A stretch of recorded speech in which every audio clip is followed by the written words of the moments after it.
Welcome to the Designated Drinker Show, the podcast that's raising the bar on craft cocktails. I am your host, Louise Sullis, and with me, as always, is my very, very talented friend who can always put me in a good mood, the mixtress DC Gina. Hi, Louise. Hi. Oh, I love this time of year. I know. Yes. Goodness all around. Yeah, it's like coziness and spirity and just happy. It is. Yeah. If we let it. Well, I try to let it. Yep.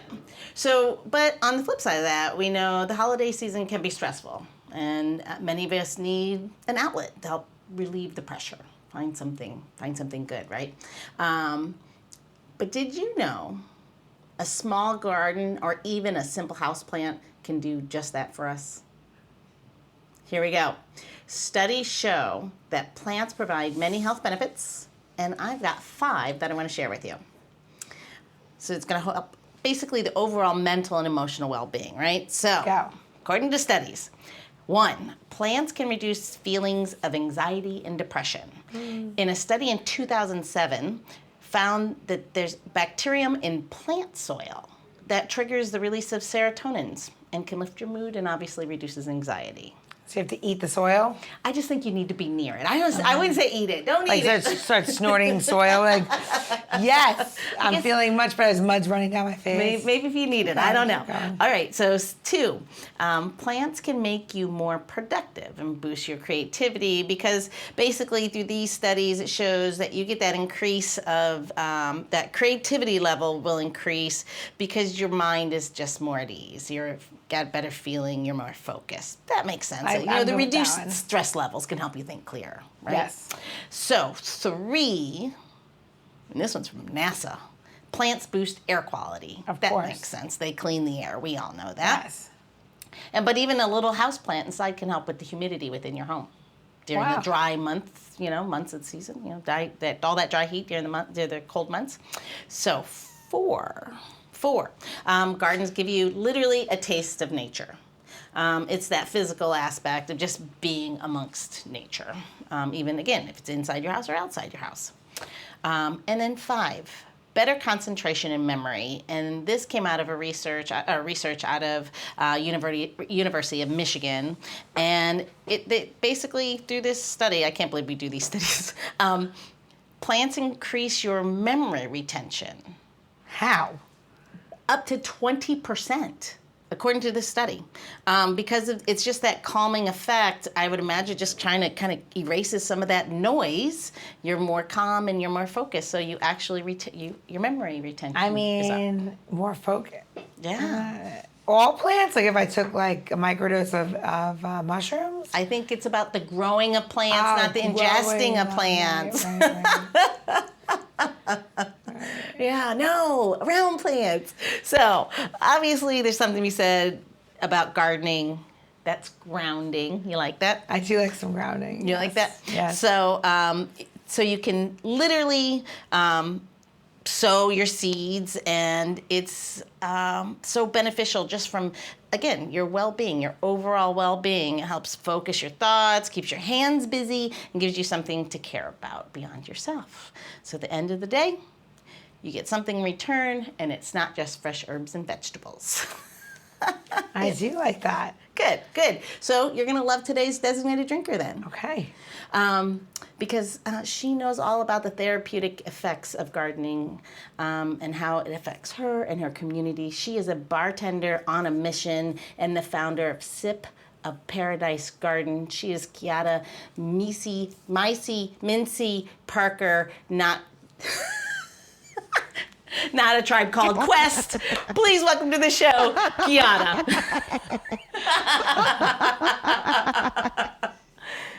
That was the best intro ever. Thank you. See? That was awesome.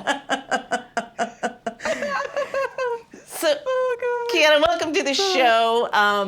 Tell us, I really I want everyone to find out about your journey, your story. It's so amazing. It's so inspiring. But first, tell our listeners, what the hell is Sip of Paradise Garden? What is it? Well, thank you for asking so much. Hi, everyone. Thank you guys for having me. Absolutely. A Sip of Paradise Garden is a nonprofit bartender hospitality community garden that I started back in January 2020. We provide horticultural therapy, educational resources, job resources, financial resources for a specific community, the hospitality community, mainly bartenders, but everyone is welcome.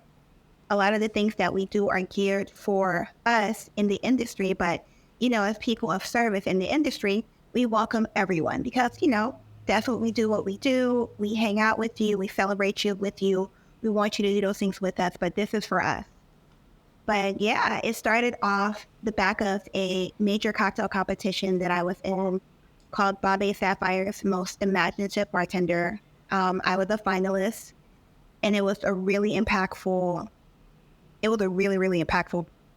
competition. Like it honestly broke me, almost broke me, because it's funny. They were doing it last year. It was the first time coming back from COVID, and they had reached out like, "Hey, are you gonna compete again?" It took everything in me not to say "fuck you," because it was so much. It was a year long. Like anybody who's competed, especially on that level, it is deep. So you're thinking from 2,000 applicants between North America and Canada, they whittle you down to the top 100. And then from the top 100, they whittle you down to 12. And I was part of that top 12 for the 2020 class. I was one of 5 women. I was the only Black person. Wow. And, you go through this competition, they break down each step. They give you a grant to make your canvas project come to life. And your canvas project is pretty much what you do outside of bartending. Like they don't want to hear, "Oh, I go and dream of drinks." They don't want to hear that shit. They want to know what you do. Like, "Hey, I secretly love to read books," and it was really interesting to hear everyone's creative outlet. Like in the group of 12, there's a guy who was an actor. He's from Greece. He is an actor, and he found challenges with his accent, but he really just wanted to be this actor. And there was a girl, she loves rituals of storytelling. So she had these groups where they would just get together and tell stories from, stories like their parents told them or campfire stories or whatever. We had people who were writers, filmmakers, photographers. And for me, it's my culture as a Liberian woman, and gardening is something I did with my American grandmother and my Liberian grandmother. It was something that brought me peace. I got to eat fresh food. I got to do all this stuff, but I also got punished out there too. You're outside, it's hot as hell. You're picking, especially, so my mother's from LaGrange, Georgia, which is 20 minutes from Alabama. My mother grew up on a farm. I was in charge of picking blackberries, which was super great because, everybody loves blackberries, but I always got in trouble because I was eating the blackberries and I would get busted because my tongue would be black. I was not the most creative person as far as stealing. So I got demoted to picking pecans, and nobody wants to pick pecans. That's the worst ever. Why is that? But I digress. Why? Why is it hard? Because they're already on the ground. Half of them are broken. And then when they're broken, you have to decipher if you're going to keep it or it's just a bending down and picking up into buckets. And it's, as delicious as they are. It's a lot of work. Pecans suck. It sucks. Oh, the poor pecan. I know. But yeah, I kept eating all the blackberries and I got demoted, so it's fine. There you go. So gardening is what got you through to the top 12 then? Gardening was the idea, and it was really based on something even simpler than that. I really wanted a space for us because as bartenders, a lot of times so much responsibility falls on us in the bar. Everybody gathers at the bar. You have your lineup at the bar. You get in trouble at the bar because you're over there taking shots and stuff, doing stuff you ain't supposed to be doing. And bartenders, we're put in this leadership position where it doesn't necessarily match up financially. Like we're given this title of this person to control this domain. And we are the vibe, we're the pulse of every restaurant. But it doesn't match us sometimes financially. The workload is ridiculous. The shifts are long. So much comes with that, and we sustain so many people. A lot of times as a bartender, we are the last stop on a shitty day, and it has nothing to do with us. And all we want to do is be like, you know what? Enjoy this cocktail, and we hope your day gets better. But, we sustain so many people, and no one sustains us. Even with restaurants, the chef gets all the accolades. The service gets the accolades, the cocktails, but nobody really gives the shine so much to the bartender. The bar manager might get the shine if this bar program is led by such and such, but we don't really get those things. And even looking deeper into hospitality and bartending, there's no contingency plan for us. A lot of us, when we work in these restaurants, we don't have health insurance, life insurance. We don't have these structures to sustain us outside of getting through your shift. And it just, a lot of that was just to have a space for us. I just really wanted to play in the dirt with my friends. And it just blew up into this entire thing that I had no idea it was going to happen into. And I'm just so grateful for it. Gina, when I spoke to Keyatta the other day and as she was talking about this, she in many ways reminded me of you. About that you have this farm now, and Gina loves to grow all the things. I do. I have a farm, and I grow all the stuff, but I'm listening to you, and I'm like, it's like, where are you exactly? I'm in Atlanta. You're in Atlanta. No, I hear you, what you're saying, and it's a very trickle-down effect about the bars, for sure, and about, like, service industry and all of that kind of stuff, because we're feeling it now here. We're like, it's starting to change a bit for the bartenders themselves, but that's also pushing with the guilds and all that kind of stuff. But insurance and all that, for sure. It's a shitty owner. Right. It's a shitty owner. Right. I own restaurants now. Trust me. You can make the right decisions for your staff.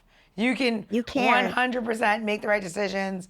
You can be a great person. You can lift everybody up and earn a fair wage yourself. You can do all the things. You can do all the right things. You really can. It's just who you choose to work for and with. I always say sometimes you don't really work for that person, you work with that person. And that has to become a decision where, like, people should want more for themselves. And I think 100%. And I think it's okay to, and I always say this to everybody, it's okay not to be fit with everywhere that you go. Yeah. And you have to say that. You have to say that for yourself. And women bartenders like ourselves have a very hard time in this role because you are not a man. Yeah. And no matter how many people tell you, there's so many girls that bartend. Not in these positions. Not here. Not in, they bartend in clubs and bars and stuff like that, but they don't do, like, cocktail programs. Women don't do cocktail programs. It's still globally. It's rare. We're not taken seriously. And even if you are in charge, you're constantly second guessed. Constantly. Well, are you sure we should have this? And then they try to objectify some of the cocktails we put on it. It seems girly. Cocktails don't have gender. Like, what? So you're in the competition. And how does this lead to the garden then? So the competition happens February of 2020 in Chicago. First of all, Chicago in February can kick rocks. It is brutal. Brutal. It is so cold. It feels like glass on your face at every second. But anyway, so we have 3 parts of the competition. The competition is different every year. Bombay Sapphire has been operating, I want to say, for 14 or 15 years, and every year is a little bit different.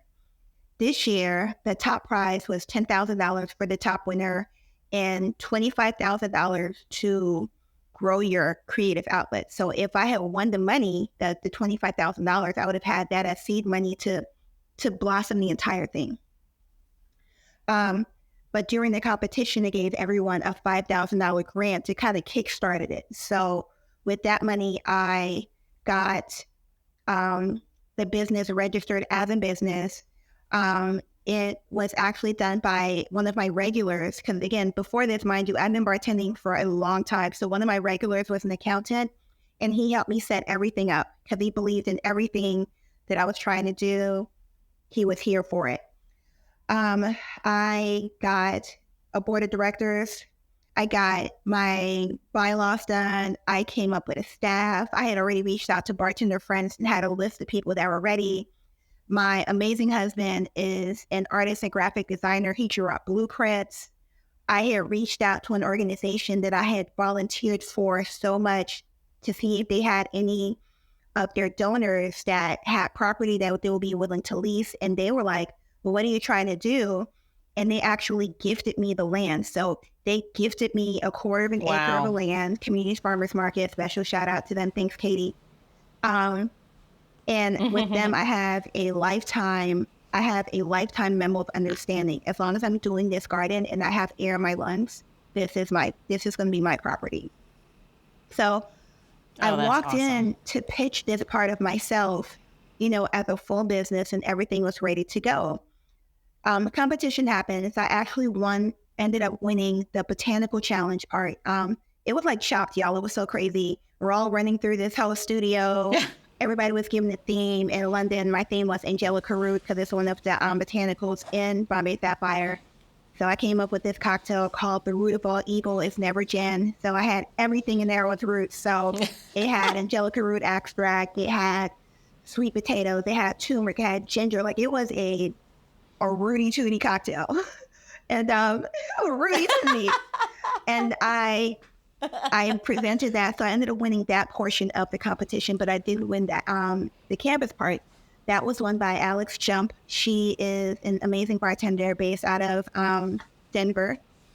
She worked for Deaf & Co. and she had a program that was for focused on kind of resources for mental health and education and stuff for bartenders. I think it's called Front of House, or FOH for Health, Front of House, however you use the words. But she ended up winning that portion. And then Valentino Lango won the actual competition part. So I came home and I was telling my staff, because I had a staff of girls already, and I had a board of directors that's already, and it's funny, I didn't even realize that my board of directors and my staff were all women. I just happened to pick with people who supported me and who believed in me and who were willing to believe that this idea of a bartender's garden would be something cool. And that's how I ended up with the people I have right now that support me. And I was like, what, I'm just going to take a break from this. I didn't win the money. We don't have any money. We'll just pause. I'll restructure this out. We'll do some fundraising. We'll do it. And them bitches were like, nah, you got us. We got land. We're doing it. And in my mind, awesome. I'm 45 now, but back then I was 40 going in, I think turning 41, 42. In my mind, I was like, you know what, girl, you've been bartending for so long. Your body hurts, your knees and back and ankles don't want to operate no more. You've gone so far in this competition. You're a woman. You're smart.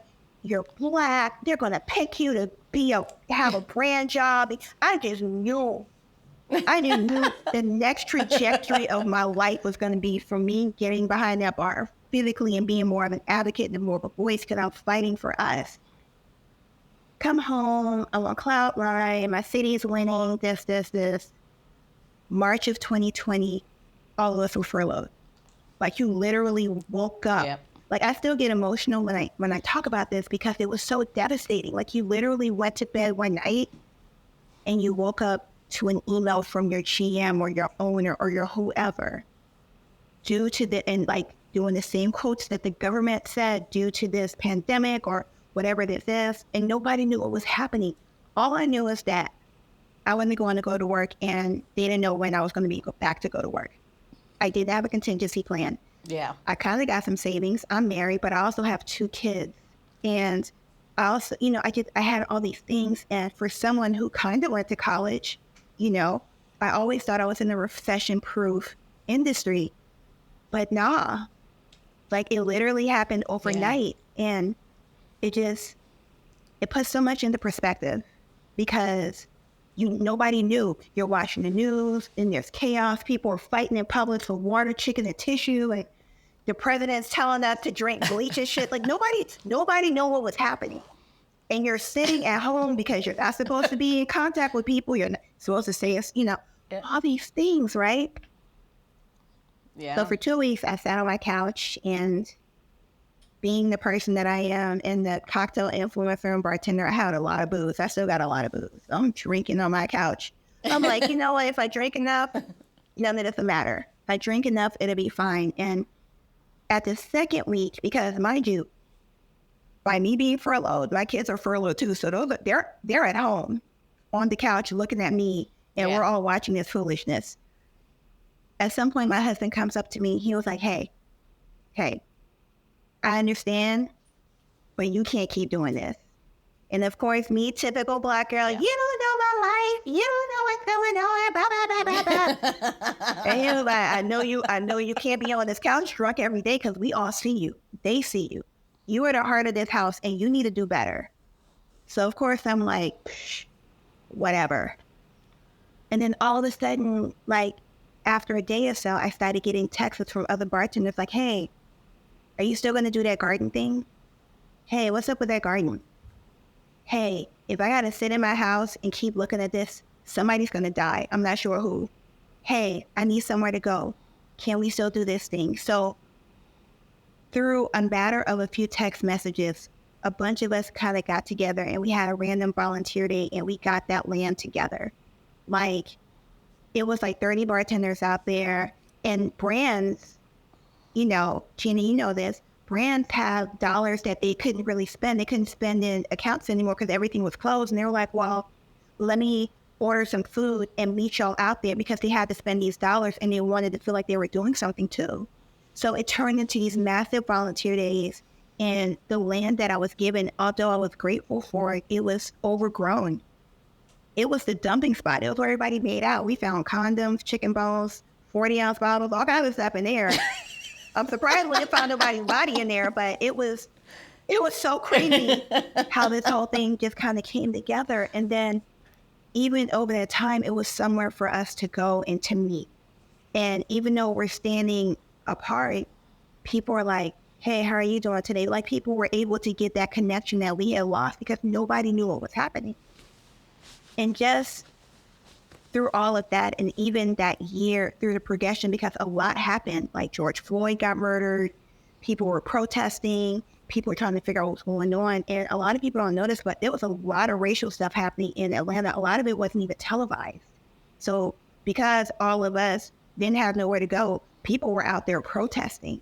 And it was just this movement of something. And a lot of times people met up in the garden and coordinated, like, hey, let's all meet here and we can have a shot before we go and protest, or we can make signs in the garden. Like, it just became a safe space for us. And then randomly people would see us and they're like, hey, what are you guys doing? Because the garden sits in the neighborhood. And the community was like, oh, well, what do you guys need? Oh, well, you know, we could use some more tools. We can use some this. And people were buying stuff and dropping it off. Like, there was one lady that was making hand sanitizer and bug repellent. Like, she's really granola. She's like, her name is Kate. She's an artist. Like, she was leaving little notes and baskets out there for us. Like, hey, garden guys, here's some hand sanitizer I made for you. Or here's some bug spray I made for you guys. And here's some cookies. Like, people were doing this for us. And it just fueled something that we lost for one moment off a pandemic and nobody had any idea was happening. So it just exploded from there. Yeah. That's really great because you think about amazing. Like creating a community for your community inside of a community. Yeah, it's stone soup. Yeah. Stone soup. That's it. Yeah. It's the old story when we were kids. Like, you bring one thing and you bring one thing and you bring one thing, and together this becomes this awesome thing. And like, wow, I mean, yeah, the pandemic sucked, but you made it like something better. You know what I mean? Like, you wouldn't. Sometimes I believe that you are forced into situations that make you better. I agree. Yeah. You have to reach really deep, and like, it makes you better. It makes you I agree. A look at what you're doing. Because you know what? If you would have came home and got that brand job, and you would have probably been like, well, I'm gonna be on the road now, 15 days a month. I don't have time for the garden. I'll do it some other time.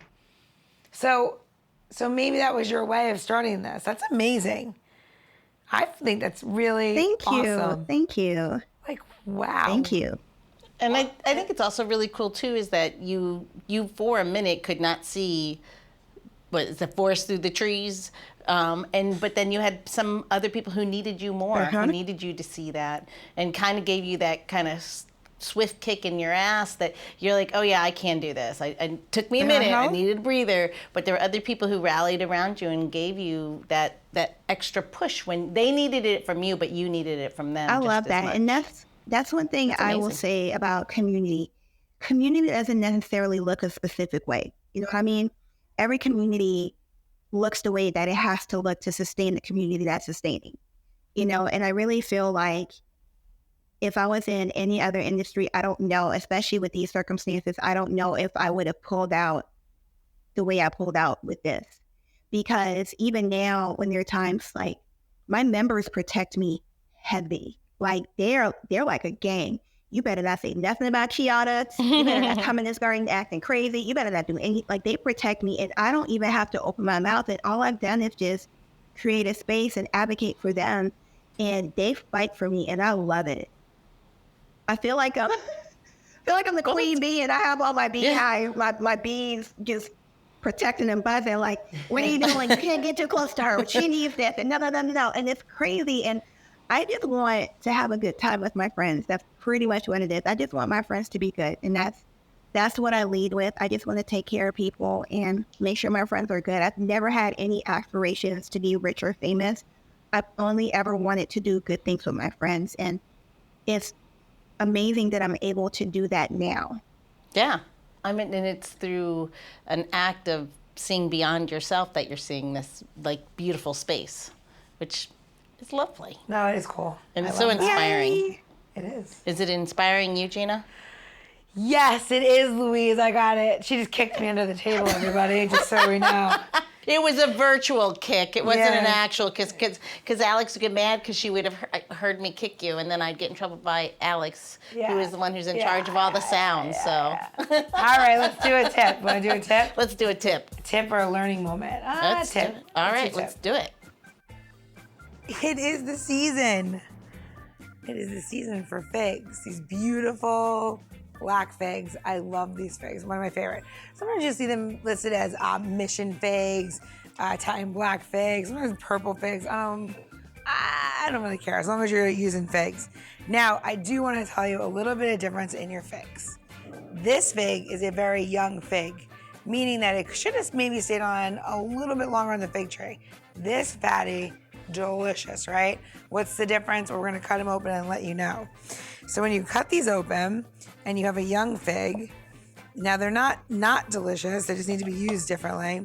They have this a little bit harder on the outside, not quite as soft on the inside and purpley, right? But when you get one that's really ripe and a big fatty, all of a sudden the inside has this beautiful pink and red hue, and sometimes even almost brown. And when you squish it, so delicious. It's like all the goodness of the figs, right? Now, does this make this fig bad? It does not make this fig bad.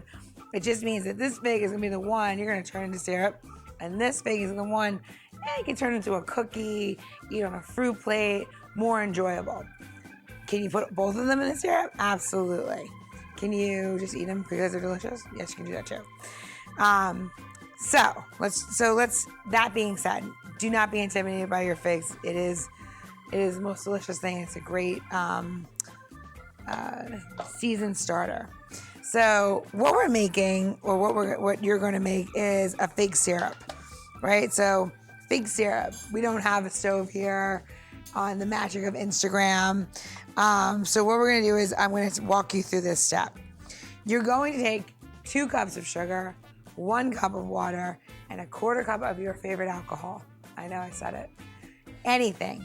You can put in there bourbon, rum, Cardamaro, Amaro, Averna, whatever you're feeling, you're going to put in there, along with a little bit of vanilla and any other flavor you like. And you're going to steep your syrup over a medium-high heat. It's going to get a little tiny bubbles in it, and then you're going to put your figs cut in 4. Let's just do that really quick. We're going to cut it in 4 and score it. Cut in 4 into the syrup, and you're going to turn it off. So you have this nice simmering syrup. It's all translucent, and you're going to put it in 4s in there, and you're going to turn it off and let it sit on the stove until it becomes room temperature. And what you're going to be left with is just these beautiful steeped figs, and it's like so delicious, and they're in their own syrup, and it's just like so lovely. Now, do we use this syrup straight like this in our cocktails? We do not, because we all know I hate the seeds. So we will strain this off and use it in our cocktail, but you can follow us at designateddrinker.show for for that recipe on a figgy Manhattan. Happy holidays. So figs, Gina. That's it's you never cease to amaze me, but I actually never know what to do with figs, to be honest. I think, all right, here's the thing. Figs are one of those things that you either grew up eating, Yep. and they're part of your culture, or you're being introduced to them as an adult. Yeah, that's me. I'm the latter part of that. Yeah, so like for me, it was part of my culture and my heritage. For you, you will now learn to enjoy all things that are deliciously figgy. Yeah, I have them, but somebody else always prepares them. I never know what to do with them. Yeah, so thank now you. you make cocktail syrup. Cool. And a little snack. And a snack. And a snack. And a snack. So where are they going to go to get this tip, tricks, and how-to? You're going to go to designateddrinker.show for this tip and recipe. And you're going to go to Instagram if you want to see me making the syrup in person. And we also have a little bonus this time for you. So catch that next week. We do. Yes, it's going to be fun. It is. Yeah. It was delicious. Yeah. And then slide into our DMs or just DM me or whatever you call these kids. I don't know. I would love to interact more. Ask me more questions. I really love that. Well, she's a wealth of knowledge, for God's sakes. Yeah. And the proof is at our website, which, don't worry, if you didn't catch anything that Gina just said, you can just scroll through our notes, the episode notes. You'll find links to designateddrinker.show, which has six seasons. We're almost coming to the end, Gina. 6 seasons worth of cocktail recipes, which call that our library of libations. Lots of video tips and tricks from Gina on how to do these things. And the other thing, make sure, is we have links into learning everything more about what Keyatta is doing with A Sip of Paradise Garden, because there's a lot of good stuff going on there. And if nothing else, even if this is not your space, how could you not be inspired by her? That's right. So 100%. Good to see what she's doing. She's got more to tell us, which she will do in part 2 of this episode. Damn right. So what that means is that brings us to the end of part 1 with designated drinker and the founder of Sip of Paradise Garden, Keyatta Mincey Parker. But if you're anything like the 3 of us, 1 round is just never enough. So go top off that drink and get ready for part 2 of this episode as we continue our boozy banter, and Gina's gonna share a Keyatta-inspired cocktail recipe. Yes. Good for the season, good for the soul. Season, yes. There we go. 'Tis the season, Keyatta. Cheers. Cheers. The Designated Drinker Show is produced by Missing Link, a Latino-owned, strategy-driven, creatively fueled production co-op. From ideation to creation, we craft human connections through intelligent, engaging, and informative content. Also in the Missing Link lineup of podcasts is Rodger That, a podcast dedicated to guiding you through the haze of dementia, led by skilled caregivers. Now, if you're looking for a whole new way to enjoy the theater, check out Between Acts, an immersive audio theater podcast experience. Each episode takes you on a spellbinding journey through the works of newfound playwrights, from dramas to comedies and everything in between. Find Missing Link's League of Podcasts on Apple Podcasts, Spotify, or wherever you listen to your podcasts. And while you're there, please don't forget to follow, download, and review the shows.